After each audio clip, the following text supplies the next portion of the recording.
Effectivement, je suis avec désolation. Tout ce qui s'écrit se raconte dans les réseaux sociaux contre l'Église catholique autour de cette histoire. Je commencerai par dire qu'on nous lance, on jette les pierres que sur un fruit mûr. Donc ça, c'est déjà à considérer.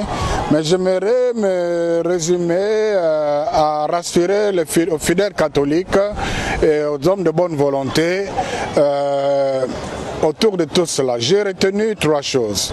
Il y a une photo dans laquelle on retrouve M. Christian Malanga entre Monseigneur Utembi, président de la SENCO, et Monseigneur Ambongo, alors vice-président de la SENCO. Donc, avoir le décor de la photo, c'était probablement en 2017, lors de leur plaidoyer, pendant que le président Kabila était encore président de la République.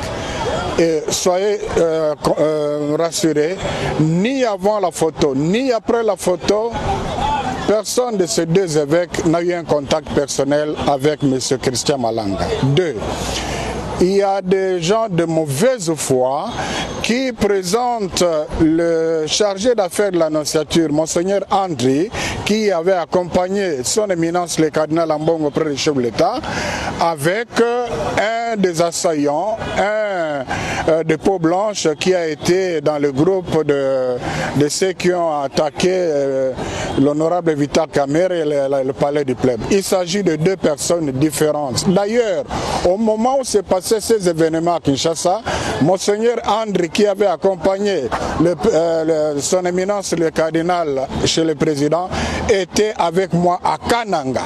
Donc il n'a pas la faculté de la bilocation. En troisième lieu, il y a une vidéo où on parle d'un Monseigneur Wakumba qui raconte ce que vous avez entendu là. Après recherche, il s'agit d'un abbé incardiné au diocèse de Lissala qui vit comme un électron libre en Italie. Donc c'est quelqu'un qui combine les choses, qui n'honore pas l'Église catholique et quelqu'un dont le dossier est traité au niveau de la hiérarchie de l'Église à cause de son comportement.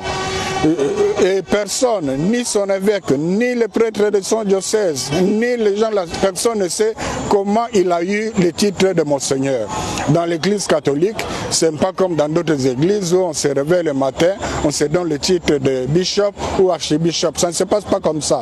Donc là, ça ne va pas. Alors, il n'engage pas l'église catholique. Et d'ailleurs, un prêtre qui parle d'un état de Saint-Pierre et Paul, mais il a oublié toute sa théologie. Donc, cet ordre de Saint-Pierre et Paul, tout ce qui allait sur le net, ça ne se retrouve nulle part dans la liste des ordres de Saint-Siège. Donc, tout est fausseté, fausseté, fausseté. Ce sont des gens de mauvaise foi. Je ne sais pas pourquoi ils en veulent à l'Église catholique. C'est pour ça que je dis on ne jette des pierres que sur un fruit mûr.